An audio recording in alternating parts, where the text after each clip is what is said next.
Ininspeksyon ni Pangulong Ferdinand Marcos Jr. ang mga taniman sa Occidental Mindoro na apektado ng El Nino. Nakita mismo ng Pangulo ang mga lupang sakahan sa Sitio San Nicolas, Barangay Central sa San Jose City na nagbitak-bitak na dahil sa matinding init. Napag-alamang halos kalahati ng buong sakahan sa San Jose ay apektado ng tagtuyot.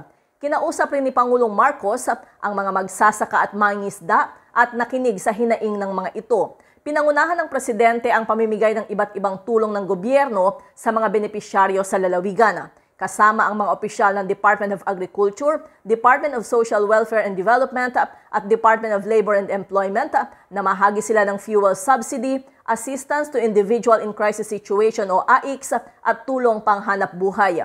Sa kanyang talumpati, tiniyak ni Pangulong Marcos na aalalayan ng pamahalaan ang lalawigan sa pagtugon sa pinsala ng El Nino at tutulungan ang mga apektado na magkaroon ng mapagkakakitaan hanggang sa makabangong muli.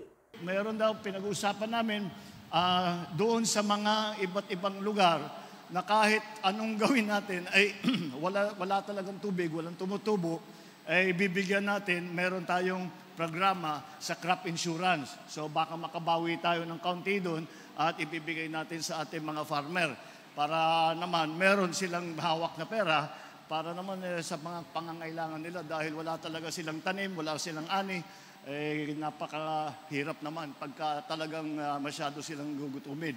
Kaya po kami nandito upang bigyan ng tulong ang lahat ng nangangailangan dito sa gitna ng nararanasan natin na El Nino.